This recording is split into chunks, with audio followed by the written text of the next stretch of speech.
Merhaba arkadaşlar. Boksta sonradan kazanılan tecrübeler nelerdir? Boksta bulunduğumuz ortama nasıl ayak uydururuz? Ayak uydurmak için neler yapmamız gerekir? Öncelikle siz bir boks salonuna gittiğinizde, orada antrenmanlara başladığınızda bazı şeyler size çok garip gelecek, tuhaf gelecek. İşte torbayı döven bir boksör size tuhaf gelebilir. Aynanın karşısında gölge boksu yapan bir boksör size tuhaf gelebilir. İp atlayan ve çeşitli hareket yapan sporcular size garip gelebilir. Bu ne yapıyor dersiniz, ondan sonra çok tuhaf hareketler yapıyor dersiniz içinizden. Ama zamanla işin içine girdiğinizde aslında ne kadar doğru bir çalışma yaptığını ve o çalışmaların olması gerektiğini görüyorsunuz. Siz ilk gittiğinizde etrafınızda bir bakacaksınız. Dövüşen insanlar, işte aşırı tempoda çalışan boksörler olacak etrafınızda.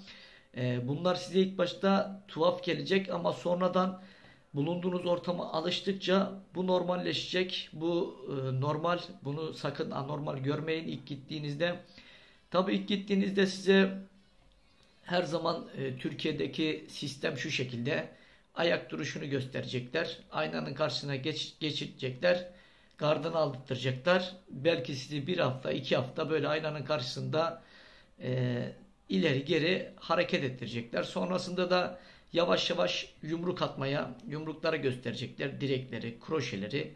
Yavaş yavaş sonra ilerleyince biraz daha ayak hareketleriniz güzelleşince veya yumruk atmalarınız güzelleşince sonra torbaya geçeceksiniz. Torba vurmaya başlayacaksınız. Torbada da iyi vurmaya başladıktan sonra sizi yavaş yavaş modellere, model eldiven antrenmanına başlatacaklar.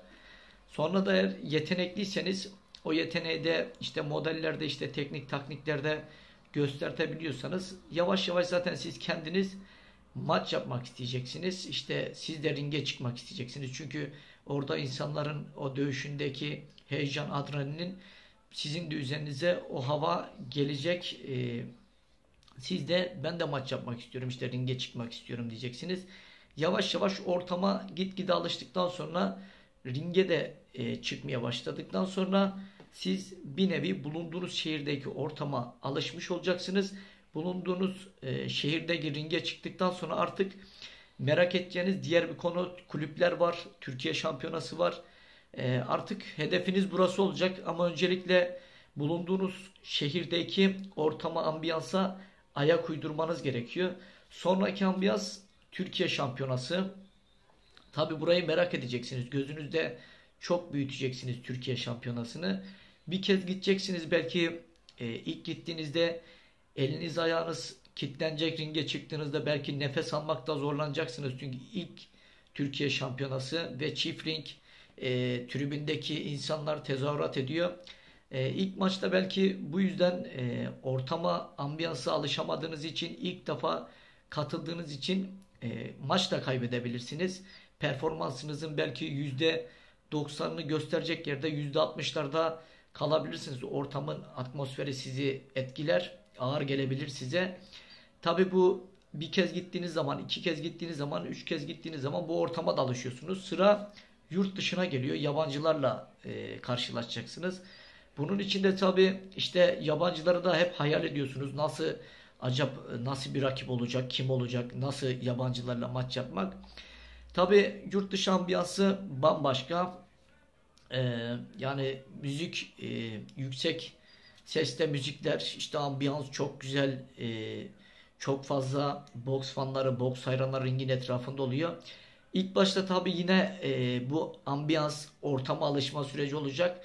Tabi alıştıktan sonra bir kez yurt dışına çıktıktan sonra iki kez, üç kez artık yurt dışı boksu da size normal gelmeye başlayacak. Ona da alışacaksınız. Yurt dışında da maç yaparken rahat olmaya başlayacaksınız. Tabi bu hep kademe kademe.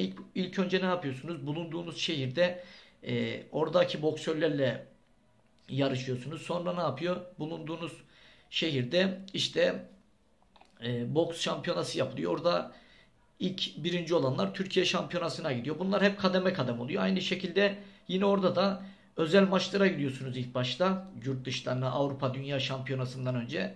Eğer ki burada performans olarak iyi performans gösterirseniz, rakiplerinize karşı iyi maçlar atarsanız doğal olarak hocalar sizi değerlendirmeye alıyor. Hani diyor ki işte biz bunu Avrupa Şampiyonası'na götürelim veya Dünya Şampiyonası'na götürelim. Siz de Dünya Şampiyonası'na belki dediğim gibi ilk gittiğinizde işte ortamın o büyüklüğü, işte müzik sistemi, o ışıklar, görsel. Siz ilk başta belki dediğim gibi tam performansını göstertemezsiniz ilk Dünya Şampiyonası'nda. Belki %100'ünü göstertemezsiniz. Belki kimi göstertebiliyor mesela %80'i, %90'ı ortam kimin etkilemiyor ama çoğu bizim Türk boksörü etkilediğini düşünüyorum. Bunlar da genelde %60 performansını göstertiyor. Ama şu bir gerçek, bulunduğunuz ortamda neresi olursa olsun gittiğinizde hemen ortamı çözmeye çalışın. İlk mesela bir spor salonuna gittiğinizde oradaki insanların neler yaptığını ve çok sorgulayın. İşte torba ne için dövülür, işte gölge boksu ne için yapılır veya nasıl söyleyeyim ip ne için atlanır, tenis topuyla ne için çalışılır veya bulunduğunuz ortamda Türkiye Şampiyonası'na gittiğiniz zaman orada mesela tecrübeli sizin yanınızda isimler olacak. Onlardan nasıl dövüşeceğini, işte ilk Türkiye Şampiyonası'nda neler hissettiğini sorun. Çünkü aynı hisleri siz de yaşayacaksınız. Yurt dışına gittiğinizde yurt dışında boks bambaşka. Çünkü dünyadaki bütün ülkeler en iyi boksörünü o şampiyonaya getiriyor. En iyi boksörlerle karşılaşıyorsunuz ve siz de onlarla karşılaştığınız zaman o ülkenin en iyi boksörünü yenmiş oluyorsunuz. Bu yüzden yurt dışındaki her maç bir boksör için önemlidir. Benim şahsi fikrim. Tabi burada şu bir gerçek. Tecrübe farkı olacak. Sen mesela belki yurt dışındaki maçlarına baktığınızda rakibin 60 maçı var. Senin 5 maçın, belki 10 maçın olacak. Şimdi tecrübe olarak senden çok üstte.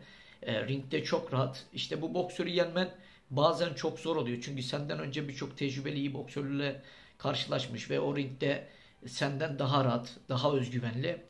Bu gibi maçlarda kaybedebilirsin ama şu bir gerçek, elinizden geldiği kadar boks sporunu yapıyorsanız çok sorgulayıp çok araştırın ve de bulunduğunuz ortamda çok rahat olmaya çalışın. Özellikle de ringde çok rahat olun. Yani derin nefes alın, heyecanınızı yenmeyi ve kontrol altında, yani stresinizi, heyecanınızı kontrol altında tutmaya mutlaka öncelikle buna alışın. Buna alıştıktan sonra ringde başarı kaçınılmaz olacak. Tabi ben aslında boks ringlerinde doğrusunu söylemek gerekirse çok rahatım. Ama bazen ortam beni etkilemedi değil. Mesela dünya şampiyonasına gittiğimde bir anda o tribünlerdeki o kalabalık, o uğultu, işte o flaşların patlaması bende ilk defa bir afalladım, yani bir şok etkisi yarattı. Şu bir gerçek, boks ringinde ringe girdiğimde her zaman rahatım, her zaman kendime güvenim tam, ama şu bir gerçek, rahat dövüşürsün ama rahat dövüşmedikten sonra zaman zaman istediğin boksu yapamıyorsun. Kafan böyle çok dağılıyor. Bu yüzden ringin içerisinde full konsantre olman gerekiyor. Yani sadece rakibine kitlemen gerekiyor. Ringin etrafındaki o insanları falan gözün görmemen gerekiyor. Sadece rakibin. Dışarıdaki o kalabalık, o nasıl söyleyeyim, o insanların tezahüratlarını duymaman lazım. Sadece rakibin ve köşenin sesini duyman lazım. Kendini bu ikisine kitlemen lazım. Bu ikisine kitlediğin zaman doğal olarak boks ringlerinde de başarılı oluyorsun. Mutlaka ve mutlaka çok çalışmaktan ziyade doğru çalışmak ve çok tekrar yapmak. Mesela elinizden geldiği kadar dünya, Avrupa olimpiyatları izleyin ve oradaki boksörlerin ringe gelirken mesela iyi boksörlerin kendisini nasıl ringe geliyor, nasıl rahat ringe girerken bunları takip edin ve siz de aynı şekilde onların yaptığı gibi yapın. Size de zamanla o rahatlık üzerinize oluşacak. Hani gidip de mesela ilk Türkiye Şampiyonası'na gittim, hocam ben kaybettim, işte ilk boks salonuna gittim, çok fazla heyecanlandım, işte hani söyleyen arkadaşlar var, rakibim bana işte saldırdı. İşte dediğim gibi ilk başlarda bunlar olacaktır. Bu ortam, ambiyansın size verdiği bir ağırlık olacaktır. Ama zamanla bunu üzerinizden attığınızda boks ringlerinde çok başarılı olacaksınız. İyi işler yapacaksınız. Tabi bu da zamanla. Hemen hiçbir şey olmaz. Hani bazı arkadaşlar diyor ki hocam diyor, ben diyor bir sene içerisinde, 2 sene içerisinde başarılı olabilir miyim? İşte arkadaşlar, bir sene 2 sene içerisinde de başarılı olursunuz. Eğer yetenekliyseniz başarılı olursunuz. Ama yetenek yoksa, sonradan siz boksta kendinizi geliştirip bir şeyler yapmaya çalışacaksanız bu zaman alır. Bunu öncesinde söyleyeyim. Şu bir gerçek. Ben de 8 yaşımda boksa başladım. 21 yıl boks yaptım. Ve benim de şu an baktığınız zaman Avrupa'da, üniversiteler Avrupa'da ikinciliğim var. Akdeniz oyunlarında üçüncülüğüm var. Ama ben hala şunu hissediyorum içimde yani. Ben daha çok madalya kazanabilirdim. Örnek vereyim, Avrupa'da, dünyada final oynayacak kapasitede, yetenekte bir ismim aslında. Ama o çektiğim şanssız kurallar, benim orada madalya bile kazanamam. Yani bazen bu oluyor. Yani bir yerde de şöyle bir şey var. Boksta kura şansı da çok önemli. Düşünün, şampiyon olacak isim sizde madalya maçında denk geliyor. Ya o şampiyon olacak ya siz. İkinizden biri. İkiniz de iyisiniz. O sizden biraz daha tecrübeli oluyor. Bu sefer siz madalya dahi alamıyorsunuz. Ama finalde karşılaşsanız belki ne olacağı hiç belli olmaz. Ama dediğim gibi madalya maçına geliyor, çeyrek finale. Siz hani madalyasız dönüyorsunuz. Kötü maçta yapsan, kötü bir boksörü de yensen, madalya aldığın zaman her zaman boksta gözdesin. Bu da bir gerçek. Ben bunun yıllarca, nasıl söyleyeyim, çilesini çektim. Yani hep bir elim boş dönmek, mesela gidiyorum dünyaya. Çeyrek finalde dünya şampiyonu geliyor her seferinde. Yani kura şanssızlığı. Bu sizin başınıza da gelecek. Herkesin başına gelebiliyor. Bir bakıyorsun biri öyle bir kura çekiyor ki yani belki diğer kuradan gelse bir kişi bile yenemeyecek, ama diğer kuradan geliyor, bir bakıyorsun madalya alıyor, final oynuyor. Bu olabiliyor. Boksta kura şansı da bir yerde önemli, doğrusunu söylemek gerekirse. Şimdilik dediğim gibi arkadaşlar, boksta bu tecrübeleri sonradan kazanırsınız. Ringdeki o rahatlığı, o özgüveni, rahat hareket etmeyi, ringi kullanmayı, zamanla bunlar sizin üzerinize oturur. İşte bu maçta yenildim, işte tamam benim boksum bitti gibi falan düşünmeyin. Sizin için her maç, her ortam bir tecrübedir. Oradan elinizden geldiği kadar çok tecrübe edinmeyi ve bulunduğunuz ortamın neresi olursa olsun çok iyi analiz etmeye özen gösterdim. Benim şimdilik bu konuyla ilgili söyleyeceklerim bu kadar. Bir sonraki videoda tekrar görüşürüz. Tabi bu tarz videoların gelmesini istiyorsanız arkadaşlar, kanala abone olup bildirimleri açmayı unutmayın. Videolardan ilk önce sizler haberdar olun. Hoşça kalın arkadaşlar. Görüşmek üzere.